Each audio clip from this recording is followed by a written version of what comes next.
उसे कम समय में ज्यादा पैसा कमाने की हसरत थी। वो मुकेश अंबानी जैसा बनना चाहता था, लेकिन उसने जो रास्ता अख्तियार किया उसे सलाखों के पीछे ये रास्ता ले गया।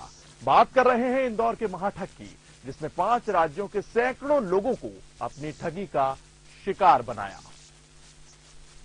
इंदौर के नवलखा चौराहे पर हाईवे टावर पर ये वो ऑफिस है जहां से लेने और देने का कारोबार किया जा रहा था। इस वक्त ये दुकान यहां पर बंद है, लेकिन ये वही दुकान है जहां से फर्जी लोन दिए जाने के नाम पर कई लोगों से ठगी की गई है। किस तरह की ठगी की गई है ये हम आपको अब दिखाते हैं। इस शख्स को जरा गौर से देखिए। इसका नाम है रामचरण सोलंकी। 9वीं पास रामचरण का सपना देश की उस शख्सियत जैसा बनना था जिसका नाम है मुकेश अंबानी। मुकेश अंबानी ने अपनी मेहनत से करोड़ों का एम्पायर खड़ा किया है, लेकिन रामचरण मेहनत नहीं करना चाहता था। छोटी मोटी नौकरी उसे मुकेश अंबानी नहीं बना सकती थी, इसीलिए उसने मुकेश अंबानी बनने के लिए शॉर्टकट चुना।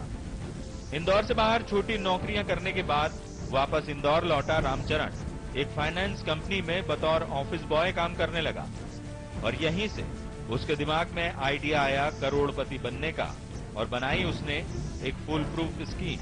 और सर पेपर में पढ़ के मैंने लोन के लिए अप्लाई किया था मैंने खुद में। अच्छा। तो 62 करोड़ ने मुझसे मांगे थे ऐसे, तो बोले मेरे पास इतने पैसे नहीं है, तो बोले कि हमारी कंपनी में ऑनलाइन जॉब कर लो आप। सर ऐसे बहुत सारी कॉल आती थी, बहुत सारे लोग कॉल करते थे, बाकी ऐसे कोई देने वाले देता है, बाकी कोई नहीं ऐसा। रामचरण ने अपनी स्कीम के तहत काम करना शुरू कर दिया। उसने सबसे पहले अखबार में सस्ते ब्याज पर लोन देने का विज्ञापन दिया और लोन के नाम पर लोगों से पैसे ऐंठना शुरू कर दिया। रामचरण इसके लिए कभी बैंक का लोन एग्जीक्यूटिव बन जाता था तो कभी बैंक का मैनेजर। एक बंदे ने जो है वो फोन करके कहा कि भाई मैं तो SBI DAVV से बोल रहा हूँ कैंपस से, और मैं आपको लोन दे दूंगा 2% पे। तो उन्होंने कहा अच्छा तो आप क्या चीज कैसे दिलवा देंगे? तो उन्होंने कहा आप तो अपना ID प्रूफ दे दो, ID प्रूफ दे दीजिए और आप हमारे इस फलाने अकाउंट नंबर में 4000 समथिंग रुपए आप जमा कर दीजिए। ID प्रूफ किस पे देना है उसका भी एक ईमेल ID उन्होंने दे दिया कि इस ईमेल ID पे मेल कर दीजिए।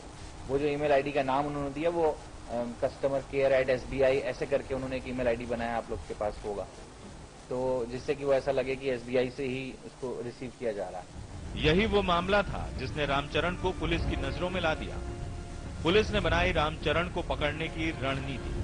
पुलिस को अपनी रणनीति में सफलता मिली और उसके हाथ जा पहुंचे रामचरण के गिरेबान तक।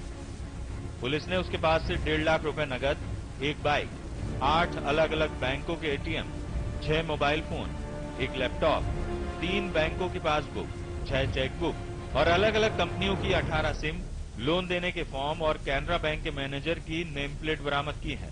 जब हम लोग ने इसको पकड़ा और इससे जब पूछताछ की गई तो करीब 1.5 लाख नकद रुपए हम लोग को इसके पास से मिले, जो मोस्ट प्रोबेबली हमारे फरियादी के थे।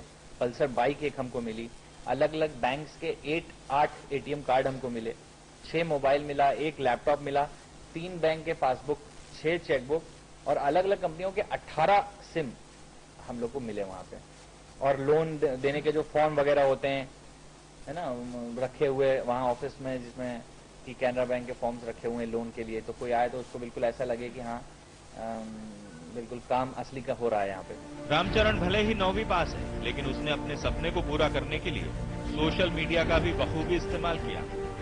रामचरण ने एक फर्जी फेसबुक प्रोफाइल बनाई, एक ऑफिस लेकर 4 कर्मचारियों को नौकरी पर रखा जो उसके एवज में लोगों को कॉल करते थे। यही नहीं, ठगी करने के बाद वो पकड़ में न आए, इसके लिए भी उसने रणनीति बनाकर रखी हुई थी। रामचरण का फर्जीवाड़ा केवल मध्य प्रदेश तक सीमित नहीं था, बल्कि उसके फर्जी लोन का धंधा 5 राज्यों तक फैल चुका था। उसके पास से पुलिस ने हर राज्य की मोबाइल कंपनियों के सिम कार्ड बरामद किए हैं। ऐसे में अब उन मोबाइल कंपनियों के अधिकारी, कर्मचारी, डीलर और रिटेलर भी पुलिस के निशाने पर हैं, जिन्होंने बगैर तस्दीक किए उसे मोबाइल सिम दे दी।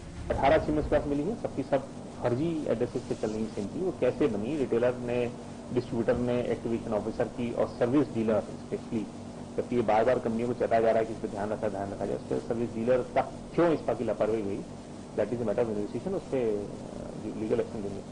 रोजाना अखबारों में ऐसे विज्ञापन पढ़ने को मिलते हैं, लेकिन इसके पीछे की हकीकत जानने की कोशिश कोई नहीं करता। विज्ञापन पर भरोसा कर रामचरण ने 5 राज्यों के सैकड़ों लोगों को ठग लिया। यानी यहां भी एक ही बात सामने आई है कि सावधानी नहीं बरती गई और लोग इस जालसाज के झांसे में आते चले गए। किसी को विश्वास में लेकर धोखाधड़ी करना बहुत आसान काम है, लेकिन जब धोखाधड़ी की पोल खुलती है तो अंजाम वही होता है जो हर अपराधी का होता है। इस केस में भी कुछ इसी तरह की बात सामने आई है। जब लाखों रुपए की धोखाधड़ी करने के बाद आरोपी पकड़ा गया तो इस वक्त वो सलाखों के पीछे है। केशव मराठा के साथ पुनीत विजयवर्गीय, बंसल न्यूज, इंदौर।